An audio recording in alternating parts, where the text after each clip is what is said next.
बऱ्याचदा आपण विचार करतो ना, की रोजच्या डाळ-भाताच्या पुढे जाऊन प्रथिनांचा एखादा हलका, पचायला सोपा आणि शुद्ध शाकाहारी पर्याय काय असू शकतो?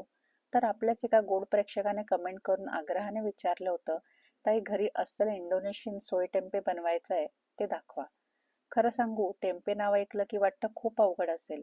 पण तसं नाहीये. आज मी इतक्या सोप्या पद्धतीने दाखवणार आहे, की तुम्ही पहिल्यांदा जरी बनवत असाल तरी अगदी परफेक्ट जमणार आहे. हा व्हिडिओ थोडा सविस्तर आहे कारण मी साल काढण्याच्या सोप्या ट्रिकपासून ते शेवटी त्याची मस्त चविष्ट रेसिपी सुद्धा दाखवणार आहे. त्यामुळे व्हिडिओ शेवटपर्यंत बघा. प्रत्येक टिप तुमच्या खूप कामाची आहे. आता बऱ्याच जणांच्या मनात प्रश्न असेल, नक्की टेम्पे म्हणजे काय ग? अगदी सोप्या भाषेत सांगायचं तर हे अख्ख्या सोयाबीनपासून बनवलेलं एक आंबवलेलं अन्न आहे. जसं आपण दुधात विरझण लावून घट्ट दही बनवतो ना, अगदी तसंच शिजवलेल्या सोयाबीनला त्याचं स्वतःचं विरझण लावून आंबवलं जातं आणि त्याचा एक मस्त घट्ट प्रोटीन केक तयार होतो.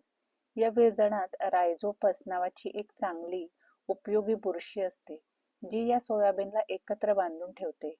इंडोनेशियामध्ये तर शेकडो वर्षापासून हा पदार्थ अगदी आवडीने आणि सुरक्षितपणे खाल्ला जातो. सगळ्यात आधी 500 ग्रॅम सोयाबीन स्वच्छ धुवून घ्या. साधारण 2 लिटर पाणी म्हणजेच 2 मोठ्या बाटल्या भरून पाणी घाला आणि भांडं झाकून रात्रभर किंवा किमान 12 तास भिजत ठेवा. 12 तासानंतर बघाल तर सोयाबीन मस्त फुगून दुप्पट होतात आणि त्याची सालही सुटू लागतात. आता येतो सगळ्यात महत्त्वाचा भाग म्हणजे सालं काढणे. जर सालं तशीच राहिली ना, तर विरझण सोयाबीनच्या आतपर्यंत पोहोचत नाही आणि टेम्पे नीट बनत नाही. सुरुवातीला मलाही साल काढताना थोडा कंटाळा आला होता. मग मी मस्त ट्रिक केली. भिजलेल्या सोयाबीनमध्ये कडक गरम पाणी घातलं आणि 10 मिनिटं तसंच ठेवलं. त्यानंतर उरलेल्या गरम पाण्यातच हाताने सोयाबीन हलके चोळले आणि काय आश्चर्य! सालं अगदी पटापट मोकळी झाली. मग काय, भांडं वाहत्या पाण्याखाली धरलं आणि ही सालं पाण्यावर तरंगली आणि चाळणीने सहज बाजूला झाली. आहे ना सोपी ट्रिक? आता सोयाबीन शिजवण्याची वेळ. तुम्ही कुकर वापरू शकता किंवा पातेल्यातही शिजवू शकता. पातेल्यात शिजवायचं असेल तर साधारण 30 ते 40 मिनिटं लागतात सोयाबीन मऊ व्हायला. मी कुकर वापरणार आहे. सोयाबीन अर्धा ते 1 इंच बुडेल इतपत कुकरमध्ये पाणी घाला आणि मध्यम ते कमी आचेवरती 3 शिट्ट्या होईपर्यंत शिजवा. प्रेशर उतरल्यावरती कुकर उघडून घेऊया. एक शिजलेला सोयाबीनचा दाणा हातात घेऊन तो तोडून दाखवते. बघा तो सहजच तुटतोय, पण अगदी लगदा झालेला नाही. इतपतच शिजवायचंय. जास्त मऊ किंवा लगदा होईपर्यंत शिजवू नका. सोयाबीन जर जास्त शिजवून खूप मऊ झाले, तर त्यात ओलावा जास्त राहतो आणि जास्त ओलाव्यामुळे टेम्पे बुळबुळीत किंवा खराब होऊ शकतो. म्हणून दाणा तुटायला हवा, पण चिकट लगदा व्हायला नको. आता इथे एक महत्त्वाची स्टेप. गॅस बंद केल्यावरती लगेचच त्यात 2 टेबलस्पून म्हणजेच आपले पोहे खायचा चमचा वापरला तर 5 ते 6 चमचे व्हिनेगर घाला आणि 20 मिनिटं झाकून ठेवा. शिजवताना उकळत्या पाण्याच्या उष्णतेमुळे बहुतांश जंतू आधीच मरून जातात. पण त्यानंतर सोयाबीन थंड होताना आणि हाताळताना नवीन बॅक्टेरिया वाढण्याची शक्यता असते. व्हिनेगर घातल्यामुळे पीएच कमी राहतं आणि त्यामुळे असे नको असलेले बॅक्टेरिया पुढे वाढू शकत नाहीत. यामुळे फक्त रायझोपसलाच वाढायला अनुकूल वातावरण मिळतं. त्यानंतर सोयाबीन गाळून घ्या आणि एका टॉवेलवरती पसरवून पंख्याखाली सुमारे 20 मिनिटं वाळवा. हवं तर हेअर ड्रायरचाही वापर करू शकता.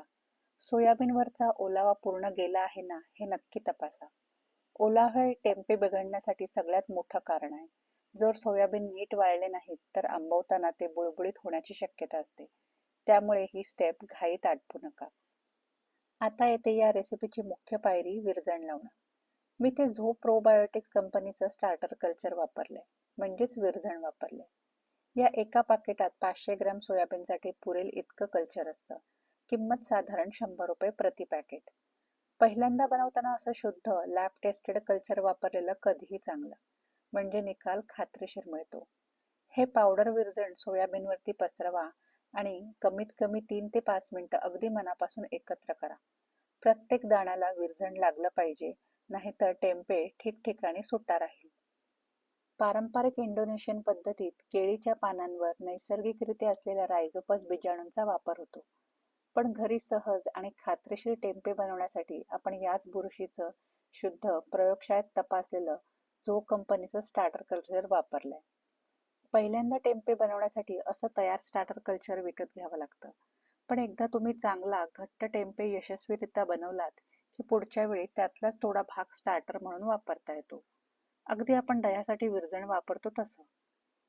आता मिश्रण एका झिप पाऊचमध्ये किंवा केळीच्या पानात सुमारे अर्धा ते 1 इंच जाडीच्या थरात पसरवा आणि पाऊच बंद करा.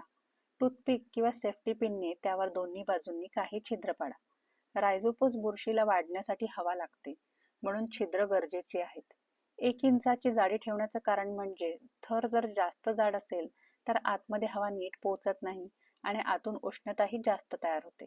त्यामुळे टेम्पे खराब होऊ शकतो. आता हे पाऊच आपण 28 ते 30 डिग्री तापमानात उबदार जागी म्हणजे 24 ते 35 तास ठेवून देऊया. 18 ते 20 तासानंतर टेम्पे स्वतःची ऊब निर्माण करतो आणि साधारण 36 तासात त्यावर पांढरा शुभ्र ढगासारखा मऊ थर दिसायला लागतो. असा मस्त पांढरा टेम्पे तयार झाला की समजायचं आपली मेहनत यशस्वी झाली. टेम्पे तयार झाल्यावर लगेचच तो फ्रीजमध्ये ठेवा, जेणेकरून आंबण्याची प्रक्रिया तिथेच थांबेल. फ्रीजमध्ये तो आठवडाभर छान राहतो आणि फ्रीझरमध्ये साधारण 3 महिने. शिजवण्यापूर्वी एक छोटा तुकडा चाखून बघा. जर तुम्हाला किंचित कडवट वाटला तर काळजी करू नका. फक्त 5 मिनिटं वाफवून घ्या किंवा उकळून घ्या. कडवटपणा निघून जातो. काळे किंवा राखाडे डाग एजेसवर दिसले तर ते नॉर्मल असू शकतात. पण गुलाबी, हिरवे किंवा निळे किंवा फझी मूळ दिसलं तर टेम्पे फेकून द्या. आता हा तयार झालेला ताजा ताजा पांढरा शुभ्र टेम्पे बघूनच वाटतंय ना की लगेच काहीतरी मस्त चटपटीत बनवून खावं. चला तर मग याच ताज्या टेम्पेपासून अगदी झटपट अवघ्या 5 मिनिटात होणारी एक सुपर टेस्टी रेसिपी बनवूया. खरं सांगू ही डिश बनवायला अजिबात वेळ लागत नाही. पण याची चव बापरे, अगदी कल्पनेपलीकडची अप्रतिम लागते. पनीरपेक्षाही टेम्पे मसाले इतके मस्त शोषून घेतो की पाहताच कोणाच्या तोंडालाही पाणी सुटेल. टेम्पेचे छान छोटे छोटे चौकोनी तुकडे करून घ्या. आता यात घालू आपण आलं लसूण पेस्ट, थोडा सोया सॉस, चटकदार शेजवान सॉस आणि चवीनुसार मीठ. हे छान एकत्र करा आणि फक्त 30 मिनिटं बाजूला मुरत ठेवा. 30 मिनिटांनंतर बघा टेम्पेने सगळे फ्लेवर्स असे छान आतपर्यंत शोषून घेतले आहेत. आता पॅनमध्ये फक्त 3-4 चमचे तेल घाला आणि हे तुकडे मीडियम आचेवरती परता. बघा कडा कशा मस्त क्रिस्पी आणि लालसर व्हायला लागले आहेत. आणि वा, काय सुरेख वास सुटलाय किचनमध्ये. गरमागरम वाफाळलेली शेजवान गार्लिक टेम्पे डिश तयार आहे. ही रेसिपी शेवटपर्यंत बघितल्याबद्दल तुम्हा सगळ्यांचे मनापासून धन्यवाद. आणि जे आपल्या गोड प्रेक्षकांनी ही रेसिपी दाखवायची विनंती केली होती त्याचे विशेष आभार.